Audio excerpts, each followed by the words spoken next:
Bezrat Hashem, we're back at the Limud of David Chai. We're starting a new week of Parashat Vayishlach, Shabbat Sunday. After Arvit over here, we're going into Monday, which is the 8th of the month of Kislev, second day of the week of Parashat Shabbat Vayishlach. Bezrat Hashem, we're going to start today a new Siman. What happens? Let's see. Reish Lamed Dalet, 234. Rabbi Zohar v'Chavot tell us the Akdama, and then start Aleph, and Rabbi Yonatan Ovadia will do the Haggah. רמה, בחוות. הרוצה להתפלל מנחה גדולה ומנחה קטנה. אין ראוי לו להתפלל רשות אלא גדולה. Yeah, I'm trying to understand what's going on here. הרוצה להתפלל מנחה גדולה ומנחה קטנה. So what's going on here? He wants to pray מנחה גדולה and מנחה קטנה. אין ראוי לו להתפלל רשות אלא הגדולה. ולהתפלל הגדולה חובה לא להתפלל הקטנה כי אם רשות. So now, okay. No, he is not, it's not good for him to daven ראוי לו להתפלל רשות אלא הגדולה, which is not an obligation. The גדולה, מנחה גדולה is not an obligation. ואם מתפלל הגדולה החובה, but so the question is, what is happening here? The person is davening, he's going to daven twice mincha in a day? He wants to daven mincha and gdola and ktana? That's the question here, looks like, so far. Let's see, just the words, just translation of the words, that's what it means here. That if he wants to pray both, he should daven gdola as a reshut, as a mitzvah, like a good thing to do, not obligation. But mincha of gdola he should do his obligation. Continue. לא יתפלל קטנה. לא יתפלל קטנה כי אם רשות. לא יתפלל קטנה. לא, סליחה. ואם יתפלל הגדולה החובה. אם יתפלל הגדולה החובה. לא יתפלל הקטנה כי אם רשות. Now, if he davened gdola, the first mincha during the day, as an obligation for the day to fulfill the mitzvah, then when he wants to daven ktana, the second mincha, second time, he should do it as a choice. As a gift. No, not as a gift, as a choice. We'll see what's going on here. Yeah, it's a little bit tricky. Yeah? The first tefillah is always the chiyuv. No, but you could make it the other way around. You could say gdola is a choice, and the mincha ktana is a chova. Okay, we'll see what's going on in a few minutes. Let's go. אבל אין ראוי. אבל אין ראוי להתפלל תפילת רשות, אלא אם כן מכיר בעצמו שהוא זהיר וזריז ועמיד בדעתו לכוון בתפילתו מראש ועד סוף בלא חסך הדת. Beautiful. So he says like this. So again, we're talking about the realm. If you remember, I told you Siman Kuf Yutet 119, where Maran says it's good for a person. He brings down the Gemara that you could daven Shmoneh Esrei the whole day. You could daven Shmoneh Esrei 1,000 times a day, no problem. Alevai, it's a befitting for Jews to pray Shmoneh Esrei the whole day. That's the lashon over there. Loses the lashon of the Gemara. It's a good thing if you're doing it b'kavanah that you're doing another tefillah. So here says like this. So if 1 second, he's continuing here. Let me just translate and then we'll ask a question. So he says, however, all this what I just told you, you could pray Mincha Gdola as a permission, and then if you're praying the Mincha Gdola as a Chova, you could daven the Mincha Ktana as a Rishut. All this relates to only if the individual know himself that his prayer is fully concentrated and he doesn't have any other thoughts in his mind whatsoever during prayer. Meaning, like we said over there, in 119, you could pray constantly 1,000 times a day, as long as you think of something new and you make a new chidush. So here the Maran is clarifying. It's not just, okay, you're standing there 1,000 times praying Shmoneh Esrei. What's the point? The whole point is for you to be dovek by HaKadosh Baruch Hu, and you're coming closer to HaKadosh Baruch Hu. There it's allowed. When I first did Tshuva, I just remember. Yeah. You're learning as you go. So somebody said, if you get distracted in Amidah, you have to go back and start over. Good. He's saying it. He's finishing off. Amidah like 5 times. Okay, no, it's good. It makes you grow. It's okay. Listen to what the end over here. Look at this. Aval. You'll be there all day, man. Took me 40 minutes. Aval, no, it's beautiful, yeah. אבל אם אינו מכוון בה, לא מכוון. בה יפה. מכוון בה יפה. קרינת ב... קרינה למה... לי רוב זבחיכם. זבחיכם. זבחיכם. But if you're not playing full intention in the middle of Shmona Esrei, the pasuk is pronounced on this person. Hashem declares, "Why in the world I need all your sacrifices?" If you're not fully intentionally intending your Shmona Esrei properly, you're not saying it with a full zest, with all love, and with all the proper intention, and every time. So you said 100 Shmona Esrei a day. It's like somebody brings this 100 sacrifices, 1,000 bulls in the Beit HaMikdash. What does Hashem need it for? Hashem doesn't need your bulls for no reason.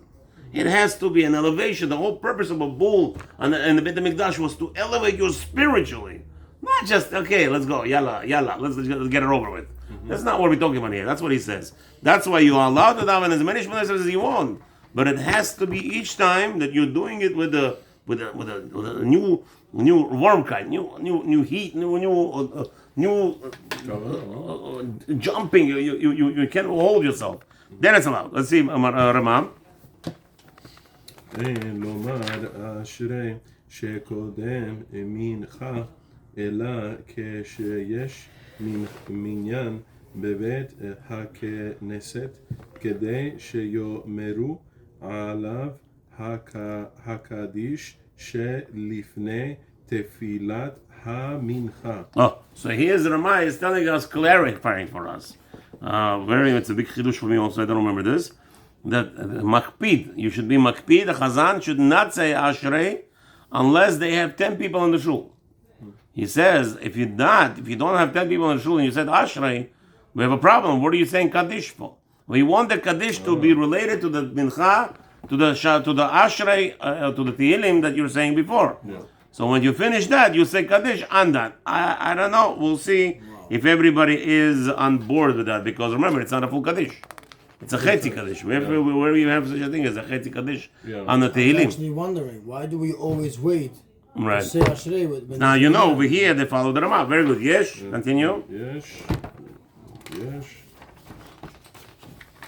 יש כתבו שנוהגים לומר פרשת התמיד קודש אשרי קודם אשרי של תפילת המנחה נגד תמיד של בין הערביים ומנהג יפה הוא. Good. So he says there are some, and we have the custom is do korbanot, that those korbanot are opposite the korban tamid, and it's a beautiful custom. Let's go back to Ish Matzliach number 1 over here quickly. No. Stay on the same page.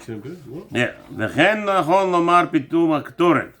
Not just korban tamid, we also add פיתום הקטורת. says Ish Matzliach, right? משנה ברורה וכן כתב הכף החיים בשם שאר הכוונות סוטו שברות הכף החיים וכן המנהג. And this is our prevalent custom that we do also פיתום הקטורת besides the korban tamid. וגם נוהגים לומר בתחילה במזמור למנצח על הגיתית, also that בבית יוסף, וכן מסודר בסידורים, ועיין עוד בכף החיים לעד. This is how our סידורים are written, that's the way it's supposed to be done.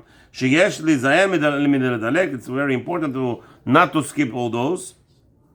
ומצווה לתת צדקה קודם לתפילת המנחה גם כן. There's also a concept of giving charity before praying mincha. וכן נהג רבנו אריזל, כף החיים שמה brings down, כף החיים brings that Arizal was the same concept, that had the same minhag to give charity before commencing the prayer of mincha in the community. Let's go back to page Kuf Mem Chet. Just like Shacharit. Shacharit also. Shacharit, we give by Vayrech over there. Good. Okay, Siv Katan Aleph of Siman Reish Lamed Dalet. Siv Katan Aleph of Mishnah Berurah Mincha Gedolah. He Mishesh Shaul Mechetz. We already explained Mincha Gedolah means 6.5 hours after of the rising of the sun. Mincha Ketana he b'tesha shom v'chetzi v'lemala.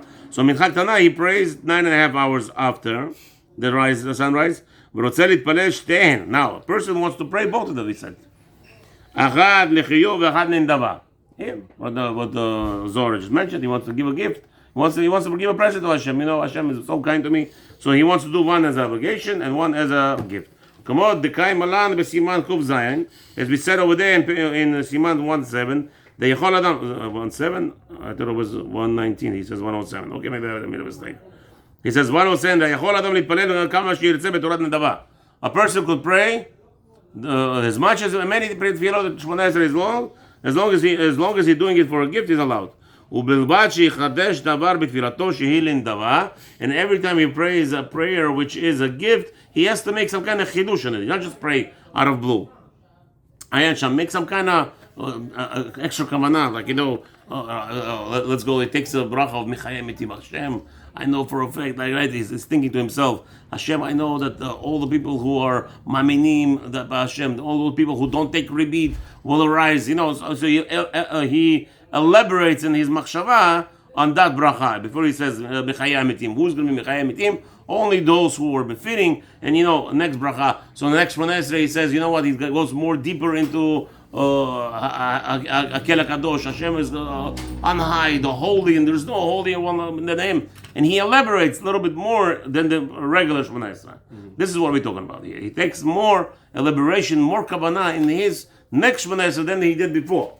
So this time is on this bracha, next time is that bracha, next time on that word, right? And he just elaborates on that. Even a scorpion, he thinks to himself, even a scorpion, right? That there was a story with Rabbi Pinchas Scheinberg, right? The famous story. There was a Jew who had a guest in their house all the time. They had a guest, and they got tired of having this guest all the time coming to their house without knocking. He would just come to their house. So they decided to sell the house and buy another house in a different town, the other side of the town. Okay, they sold the house and they didn't tell the guy where they moved to. All of a sudden, the father comes out to the balcony of the new house, 15 scorpions. 15 scorpions. One day, second day, third day, every day he sees scorpions coming on his balcony. He doesn't understand what's going on here. Nobody's complaining, only him. The whole building, nobody knows there's scorpions in the building, only him. He's the chidush. He came to town. Everybody's like, "What kind of?" Rav Pinchas Scheinberg. He says, "What's going on?" He says, "Tell me what do you do? Chanasat orchim?" He says, "We did it many times. Of course, Rabbi. How can we not?" Chanasat orchim. You invited guests in your house. He says, "Yeah, of course. We had plenty in our old house. What about the new house?" I start thinking, yeah, there was a guy that we ran away from. Rabbi says, the scorpion song is? Tova Akol Brachaba Akol Masav. Perek Shira? Yeah, Perek Shira, scorpion sings about Tova Akol Brachaba Akol Masav. Mercy on everything. You're not merciful, so Hashem is sending you back the scorpions into your house. Shem Rachem. All right, this is so now. This is in the middle of Mudim. Any bracha elaborates and he praises Hashem for every other element. Now that's allowed. That's how you daven. Second Shmoneh Esrei, third Shmoneh Esrei, 50th mincha, 20th mincha. Doesn't matter. You want to do it? The honor is yours. You're not taking Hashem's name in vain? No. We just said it isn't vain when you don't have intention. When you don't have kavanah. Yes, if you're going to daven Shmoneh Esrei 25, 30 times, 31 and a half minutes Shmoneh Esrei, 25 to 30 times mincha, you have a problem. Yeah, that's exactly what Shulchan Aruch just told us. No way, we don't need this kind of sacrifices. Yeah. We need the real. But today, none of us have real. Again, it's not none of us. You can't do this. You can't say that none of us have. Again, as long as you. Almost none of us. It's true, but you could try, and you're trying. Let's say you're successful. Right? You say you're successful. Well, you're successful. So again, so we're telling you the second one, and the third one, and the fourth one. Think about the next item on hand. Make for yourself a chart. What's the big deal? Let me ask you a question. How many times you failed in business? Did you ever succeed in business? Multiple, yes. So you did succeed. How is this yes or that not? Before you... No, okay, is that yes, that not? That means there isn't. People don't understand. If we are doing something that we are able to do, that means you're able to do something. It's just you're delaying for whatever reason. You're distracted. Yeah. Bet. And so it's Simkan Bet and Raui. We said that he's not befitting to finish Reshut Agdola, right? It's not befitting to pray Mincha Gdola as a chova, but it has to be Reshut. It has to be not an obligation. Even though it says like this, Mishnah Berurah is explaining. Maran told us that he could actually daven the first tefillah of the day, not as an obligation. as a just as a supplement, like a gift. Wait a minute. Says Baram Mishulchan Berurah, I don't understand this. How is that possible? How can you give a gift before you do the obligation? It's like somebody saying, listen, I owe you $15, but you know what? I want to give you the 2% up front, and what's his name? In interest, yeah, maybe. In interest, it doesn't work. No, you tell the guy, you know what? I'm giving you a $5 gift, and then tomorrow I'm going to pay you the $15. Maybe listen to that. First you pay $15. Return what you took, right? Return what the item you took, and then if you want to give a gift, send them flowers. I don't know. Even that's a shayla. Okay, I don't want to say that people are going to say Rabbi Sofer endorses rebit. By the way, it's a rebit. If you send them flowers after they give you a loan, it's a rebit. It's a shayla of rebit. Wow. Yeah, it's a shayla if you're allowed to even say thank you. Yeah. A guy borrowed you $1,000, you return $1,000, you're not allowed to even thank you according to many poskim. Wow. Yeah, because now you're saying to him thank you because of giving you a loan, and that's a rebit. You could only say to him tiskele mitzvot. May Hashem grant you to do more mitzvot. From this mitzvah, another mitzvah. But saying thank you, it's mamash, you're paying him a rebit. Paying him more than what he gave you. Okay. So he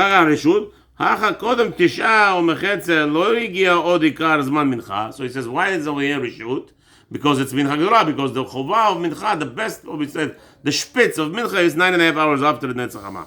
שעיקר זמנה לכתחילה הוא מ9 וחצי למעלה. As we just said. שהיה זמן הקרובת התמיד בכל יום כנזכר להם בסימן, okay. Because we know that the Korban Tamid was brought by 9.5 hours, and that was, I guess, from there on, they would, by 9.5 hours, it would be already brought. Meaning 6.5, they already could check it, but it would be brought by 9.5 hours, because we already said that many times there was a delay because they need to bring all the Korbanot of the day, of the peoples that bring in that day. All the Korbanot Shtemim, Korbanot Todah, all the thank you and everything, the Korbanot that are involved. סעיף קטן ג' ואם יתפלל, בדיעבד יצא ידי חובה במנחה גדולה, if you already prayed, right? ואם יתפלל, הגדולה וחובה לא יתפלל הקטנה כי עם רשות. So now, he davened the mincha gdola as an obligation, as his mitzvah. So he says, he cannot do the mincha ktana as a gdola, a chova, because he already did chova. So he makes the mincha ktana as a rishut, as a gift. ומסתמה שלא כיוון בהדיה לשם נדבה, נמי נראה דעולם לשם חובה, והתפלל השנייה לשם נדבה, אם ירצה. Oh wow. So Mishnah Berurah says over here there's a problem. A person who davens first mincha and he did not have a specific intention that it's for a gift, it becomes a chova immediately. He davened it as a chova, so now that he comes in the next one, he cannot say it's a chova. What happens if he says the second one as a chova? What do we have a problem with that? If you remember, guys, I already spoke to you many times about it. A person is davening Shmoneh Esrei as an obligation second time. What is he supposed to do?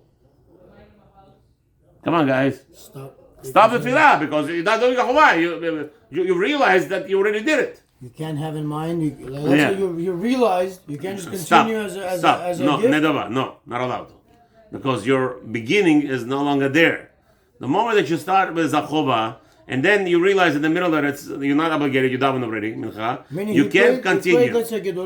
Yeah. And now he's right, because your mindset was I'm obligated to daven.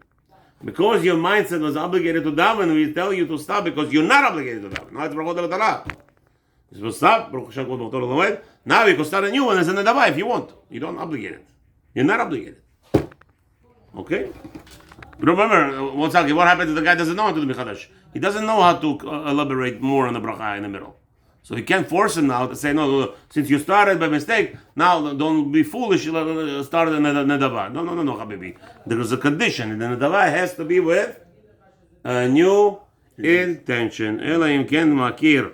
Okay, so that's where we're going to start tomorrow, hopefully. Elaim ken makir. All right, gentlemen? Baruch Adonai Olam Amen. Thank you for coming. Thank you for taking on